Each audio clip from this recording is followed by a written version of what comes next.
The rhythmic clang of hammer on steel is the heartbeat of Redemption Gulch. It rings out from dawn until dusk, a testament to the one constant in the dusty, windswept town, the blacksmith, Elias Thorne. He is a mountain of a man, with shoulders as broad as an axe handle and arms corded with muscle forged in the perpetual heat of his smithy. Yet, for all his physical power, the town considers him a coward. Whispers follow him like his own shadow, snaking from the sun-bleached porch of the general store to the swinging doors of the saloon. They call him Gentle Elias, and it is not a term of endearment. Today, however, a new sound cuts through the familiar rhythm. The thunder of a dozen horses, ridden hard and fast, barrels down the main street. Dust plumes into a choking cloud, and the town's lazy afternoon pulse skyrockets into a frantic thrum of fear. At the head of the riders is a man with a face like a collapsed mine, Jedediah Kane. His eyes, small and dark, sweep over the town with a predator's casual ownership. His gang, a motley collection of hard-faced men, fans out behind him, their hands resting on their holsters. The bravado of Redemption Gulch, so readily spent on mocking its blacksmith, evaporates under the midday sun. Sheriff Barth Higgins steps out of his office, his hand hovering near his pistol, but the gesture is hesitant, flimsy. The heartbeat of the town has stopped. In the smithy, the hammer falls silent.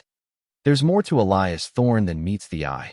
Before his true worth or secret comes to light, tell us, have you ever misjudged someone only to be surprised?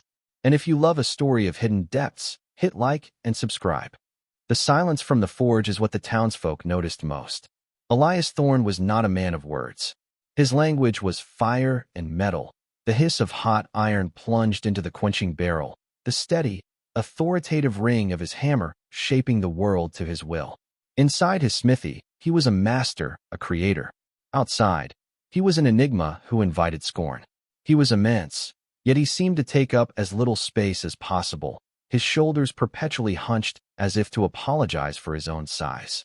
He never went to the saloon, never joined in the boisterous talk of the ranchers. He simply worked, his face smudged with soot, his eyes distant. The reputation had been sealed 3 months prior. Clay Rourke, a ranch hand full of cheap whiskey and arrogance, had stumbled into Elias in the mercantile. Rourke, half Elias's size but 10 times as loud, shoved the blacksmith hard. "Watch where you're going, you great oaf," he'd slurred. The entire store went quiet, waiting for the explosion. They saw Elias's massive hands clench and unclench at his sides. They saw the muscle jump in his jaw. Then, he simply dipped his head. "My apologies," he'd murmured, stepping around the smaller man and leaving the store. The quiet that followed was broken by Rourke's crowing laugh, and the nickname, Gentle Elias, was born. Only one person in town saw it differently. Clara May, the new schoolteacher, had arrived on the stagecoach a month after that incident, carrying 2 worn trunks and a quiet determination that the town hadn't quite figured out yet. She wasn't privy to the well-worn gossip, and she judged people by what she saw, not what she heard. She saw Elias mend the broken hinge on the schoolhouse door, his movements surprisingly delicate for such large hands. She watched him patiently fix the wheel on a small boy's toy wagon, refusing the penny the child offered with a sad, gentle smile. She saw the profound weariness in his eyes and recognized it not as fear, but as a deep and abiding sorrow. She saw a man holding something immense at bay. The town, however, saw only weakness. Sheriff Barth Higgins, a man whose guts strained the buttons of his vest, liked to lean back in his chair and opine. "Thorne's got more steel in his forge than in his spine." It always got a laugh. It was an easy joke, aimed at a man who would never fight back.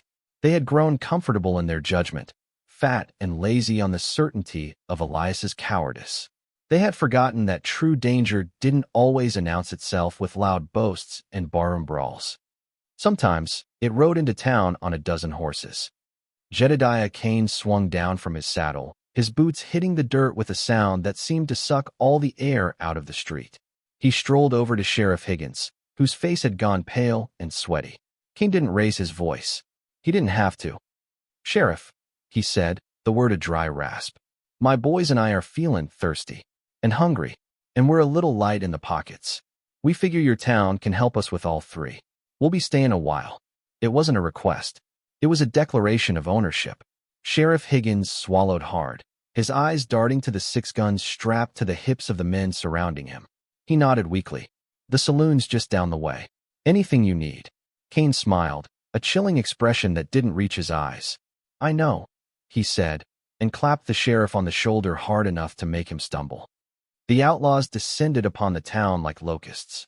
They stormed the saloon, throwing the owner out and pouring their own drinks. 2 of them sauntered into the mercantile and began stuffing sacks with canned goods and ammunition, tossing a few worthless coins on the counter as an afterthought.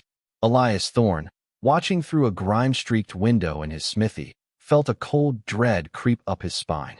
It was a feeling he recognized, a ghost from a life he had tried to bury under sweat and soot. He didn't lock his door to hide. He locked it to keep the part of himself he hated from getting out. He returned to his anvil, and the frantic, desperate clang of his hammer was the only voice of protest in the silenced town. The rhythm was gone. This was the sound of a cage being rattled. Clara heard it from the schoolhouse. The other townsfolk heard it as the sound of a coward hiding. She heard it as the sound of a storm gathering. The first day bled into a second. Kane's gang solidified their rule through casual terror. They were a plague of swaggering, armed men who took what they wanted. Clay Rourke, the very man who had mocked Elias, decided to reclaim his lost bravado. He confronted one of Kane's men, a lanky outlaw with cruel eyes, for kicking over a water trough. The response was swift and brutal. The outlaw didn't draw his gun. He pistol-whipped Rourke to the ground and then kicked him until he stopped moving. The sight of Rourke, bloody and unconscious in the dirt, extinguished the last ember of resistance in the town. Sheriff Higgins remained in his office, the door firmly shut. The men of Redemption Gulch, who had laughed at a man for walking away from a fight, now found themselves unable to stand up to one. Amid the spreading fear, Clara May was an island of defiant normalcy. She rang the schoolhouse bell each morning, and worried parents sent their children, desperate for a few hours where the world felt as it should. She taught reading and arithmetic, her calm voice a balm against the tension that had settled over every soul. But her quiet defiance did not go unnoticed. A hulking, greasy-haired outlaw named Silas began to watch her. He would lean against the fence post across from the schoolhouse, a predatory grin on his face, making her skin crawl. On the 3rd day, the bracket holding the schoolhouse bell finally gave way, rusted through. The bell crashed to the porch with a mournful clang. It needed to be welded. There was only one person who could fix it. Taking a deep breath, Clara crossed the street, her heart pounding a nervous rhythm against her ribs. She knocked on the heavy wooden door of the smithy. For a long moment, there was no answer, only the sound of a heavy object being moved inside. Then, the bolt scraped back, and the door opened a few inches. Elias Thorne's face appeared in the gap, shadowed and grim. "We're closed," he said, his voice a low rumble.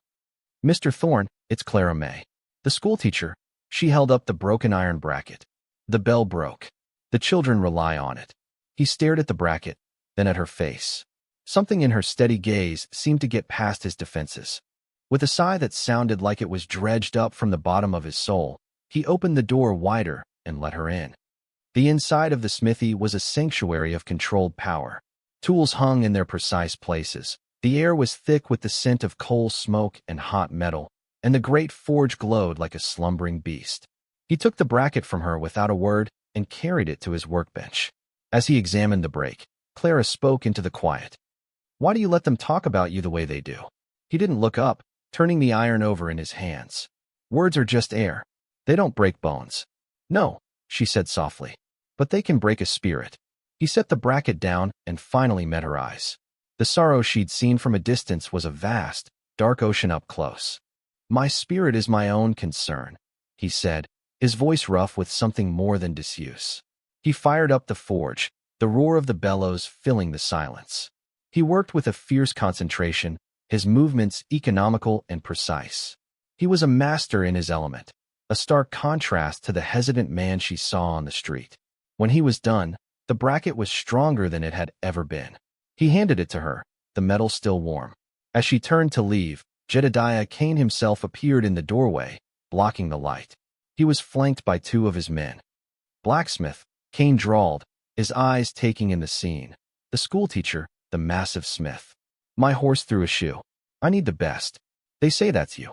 Elias took the reins of the horse without a word and led it to the anvil. Cain watched him, a smirk playing on his lips. He was testing Elias, trying to find a crack. He stepped closer, invading Elias's space. You're a big man to be so quiet, Cain said, his voice laced with menace. Don't you have anything to say? Elias didn't stop his work. He lifted the horse's hoof, his focus absolute. The heat from the forge washed over them. In the enclosed space, Elias's size, combined with the glowing forge and the ringing hammer, created an aura of intimidating power. Cain, for all his bluster, took an involuntary step back. He sensed something here, an unnerving, coiled stillness that he couldn't quite place. It wasn't fear. Get it done, Cain snapped, his bravado returning as he stepped back into the street. He left with a final, lingering look at Clara. We'll be seeing you around, teacher. The threat hung in the air long after he was gone. Elias finished the shoe, his movements tight with a rage he fought to control. Clara knew the outlaw's attention had now fallen on her, and Elias knew it too. The cage was beginning to break. The breaking point came that evening, as the sun bled orange and purple across the horizon. Clara was dismissing the last of her students when Silas, the leering outlaw, stepped out from behind the water pump. He blocked her path off the schoolhouse porch. Evening, teacher, he oozed, his eyes roaming over her. Figure it's time you and me got acquainted. Excuse me, Clara said, her voice trembling slightly as she tried to step around him. He grabbed her arm, his fingers digging into her flesh like claws. I don't think I'm done talking to you. A shadow fell over them both. It was vast and absolute. Elias Thorne stood at the bottom of the schoolhouse steps, having emerged from the smithy as silently as a wraith. He wasn't holding a tool or a weapon. His hands were empty, hanging loose at his sides. He said nothing. He just stood there, a great, dark mountain of judgment. His face was a mask of cold fury, and the weariness in his eyes had been burned away, replaced by a terrifying clarity. Silas, seeing this new version of the town coward, faltered. This was not the man who backed down from Clay Rourke. This was something else entirely. This ain't your concern, Blacksmith, Silas stammered, though he didn't let go of Clara. Elias took one slow step up. The wood groaned under his weight. He spoke, and his voice was not the quiet murmur the town was used to. It was low, cold, and carried the weight of a tombstone. Let her go. The command was absolute. Silas, caught between his lust and a sudden, primal fear, flinched. He released Clara's arm and stumbled backward, spitting on the ground. You'll regret this, Thorne. Both of you. He turned and scurried away into the growing dusk like the rat he was. Clara rubbed her arm, her entire body shaking with reaction. Elias stood for a moment longer, a sentinel watching the outlaw retreat, before his shoulders slumped, the immense tension draining out of him. He looked down at his own hand and saw that he'd been gripping a piece of scrap iron so tightly his knuckles were white and bleeding. Back in the dim light of the smithy, Clara gently cleaned the cut on his hand with a cloth dipped in water. The silence was thick with unspoken questions. He had protected her. The town's coward had faced down one of the wolves, and the wolf had backed away. Thank you, she whispered. He just nodded, staring at the far wall, at a past he could no longer outrun. Elias, she said, her voice soft but firm. You're not a coward. I've known that from the beginning. So why do you let them believe it? What are you so afraid of? He finally looked at her, and the dam of his carefully constructed silence broke. The story spilled out of him in a torrent of hushed, painful words. He spoke of the war, of the deafening roar of cannons, and the screams of dying men. He had been a soldier, a good one. Too good. He had fought in the bloodiest battles, had seen and done things that stained a man's soul forever. He described a charge across an open field, the cold steel of his bayonet, the faces of the boys he had stopped. I came back with medals on my chest and ghosts in my head. He rasped, his voice thick with a grief that was still raw. I swore I was done with it. Done with breaking things. Done with being that man. I came here to build. To create. Horseshoes. Gates. Hinges. Anything but widows and orphans. He looked at his own massive hands with disgust. My cowardice. It's a promise I made to myself. I'm not afraid of them, Clara. I'm afraid of me. I'm afraid of what I become when the hammer in my hand is meant for a man instead of steel. His confession hung in the air, sacred and terrible. Clara now understood. The gentle blacksmith wasn't a man who couldn't fight. He was a man who had fought too much. Their moment of understanding was shattered by a commotion from the street. Jedediah Kane was standing on the porch of the saloon, a bottle of whiskey in his hand. Silas was at his side, gesturing furiously toward the smithy. Kane's voice boomed through the town. "Hear me, you pathetic worms of Redemption Gulch. My man here tells me your blacksmith has a spine after all. But it's too little, too late. Tomorrow, at noon, my boys and I are going to collect this town's severance. We're emptying the bank, the mercantile, everything. And as a personal tax," he said, his dark eyes finding the light spilling from the smithy door, "I'll be collecting the pretty little schoolteacher. Noon tomorrow. Be ready to pay." The town was plunged into a despair deeper than any they had known. Kane's threat was explicit. The sheriff would do nothing. They were trapped. Inside the smithy, Elias looked at Clara. He saw the terror in her eyes, but also a defiant trust. She believed in him. He saw the faces of the townsfolk who had mocked him, now cowering behind their locked doors. He saw the swaggering evil of Kane, a man who broke things for sport. His vow to not be a monster was about to allow a true monster to win. He realized, in that terrible moment, that some promises have to be broken to keep more important ones. Protecting the innocent was a duty that superseded his own personal penance. He wouldn't pick up a gun. He would not become the soldier he had been, but he was still a blacksmith. He turned to the forge, a new, terrible purpose hardening his face. "Go to the church, Clara," he said, his voice calm and resolute. "Lock the door and don't open it for anyone." She hesitated, then nodded and slipped out into the night. Elias stoked the fire until it roared, a hellish inferno of orange and white. He pulled out his heaviest stock of iron and laid it in the coals. He picked up his hammer, the one he used for shaping, and felt its familiar weight. Then he set it aside and picked up the sledge, the one he used for breaking. All through the night, the sound of his hammer echoed through the terrified town. It wasn't the rhythmic clang of creation. It was a tolling bell, a furious, defiant sound that promised a reckoning was coming at noon. The sun climbed to its zenith, beating down on a silent, deserted street. Every door was shut, every window shuttered. It was a ghost town, holding its breath. At the stroke of noon, Jedediah Kane and his 6 remaining men stepped out of the saloon, rifles cradled in their arms, confident and sneering. The bank was just across the way, its doors looking fragile and inviting.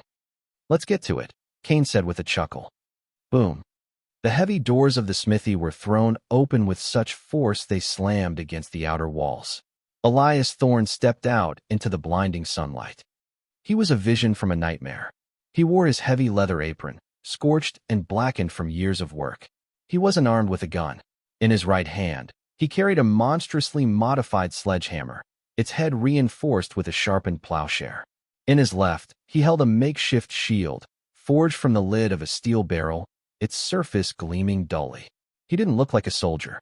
He looked like a golem, a creature of iron and fire and righteous anger. Kane and his men stopped, stunned into silence. Then Kane let out a bark of laughter. "Well, look what we have here." The coward brought a hammer to a gunfight. "Boys, teach him some manners." 2 outlaws raised their rifles. The shots cracked, but Elias was already moving. He raised the shield, and the bullets ricocheted off with screaming whines. He didn't stop. He charged, a low roar building in his chest, his boots pounding the earth. He covered the distance with terrifying speed. The first outlaw tried to reload, his eyes wide with panic. Elias's hammer swung in a whistling arc, not at the man, but at the rifle. There was a sickening crunch of splintering wood and snapping steel.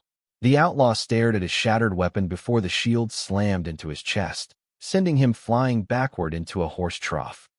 The second man, Silas, drew his pistol, but Elias was too close. The blacksmith used his shield like a battering ram, pinning the man against the wall of the mercantile. Elias didn't use the hammer. He simply looked down at the man who had threatened Clara, the fury in his eyes burning hotter than his forge. He ripped the gun from Silas's hand, bent the barrel into a useless U-shape with his bare hands, and dropped him in a whimpering heap. From behind shutters, eyes watched in disbelief. This was not a gunfight. It was a dismantling. Elias moved with a brutal efficiency, using the street as his anvil. He deflected shots with his shield, used his immense strength to break their weapons, to turn their tools of violence into junk. He was a force of nature, unstoppable. The townsfolk, who had hidden in fear, felt a different emotion now, shame. A fire was lit. A door creaked open. Clay Rourke, his face bruised and swollen, emerged with an old shotgun. From his office, Sheriff Barth Higgins, his face red with humiliation, stepped out, his pistol finally drawn and steady. They weren't heroes, but they would no longer be cowards. They fired, not with skill, but with renewed courage, providing a distraction that drew the fire of the remaining outlaws. It all came down to Elias and Kane. The outlaw leader, seeing his gang collapsing, finally took aim, his face a mask of rage. He was a skilled gunman. He fired twice. The first shot glanced off the shield, but the second caught Elias high in the shoulder. The big man staggered, a grunt of pain escaping his lips. He dropped the shield. Kane smiled, raising his pistol for the kill shot. End of the line, Blacksmith. But Elias wasn't done. With a final, desperate surge of strength, he hurled the sledgehammer. It spun end over end, not a weapon of precision, but of pure, destructive force. Kane dodged the hammerhead, but the heavy handle caught him square in the wrist. A sickening crack echoed down the street. The pistol flew from his nerveless fingers. Kane screamed, clutching his shattered arm. Elias closed the distance and brought the outlaw down with a single, calculated blow from his fist that ended the fight instantly.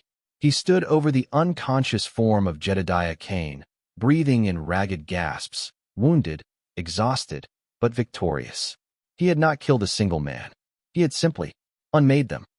The street was silent, save for the groans of the defeated outlaws. The town slowly came back to life. People emerged from their homes, their faces filled with a profound, humbling awe. Sheriff Higgins, his authority restored by another man's courage, began directing the rounding up of the gang. He walked over to Elias, his expression one of deep respect. "Thorne, He trailed off, unable to find the words to apologize for a whole town's worth of foolishness. Elias simply gave a tired nod, the anger finally leaving him, replaced by the familiar, heavy weariness. Then Clara was there, rushing from the church, her eyes seeing only him. She didn't hesitate, pushing through the crowd to get to his side, her hands immediately going to his wounded shoulder, her face etched with worry. Later, in the quiet of the smithy, the setting sun cast long shadows through the open door. Clara carefully stitched the wound on his shoulder. The air was still, the forge was cold, and for the first time, the silence felt like peace, not absence. He had faced the man he feared becoming and had walked away, his soul intact. He had bent his vow, but he had not broken it. He had protected. He had saved. When Clara finished, she looked up at him, her hands lingering on his arm. He reached up with his good hand, his calloused fingers surprisingly gentle as they brushed a stray strand of hair from her cheek. In that one, simple touch, a new thing was forged.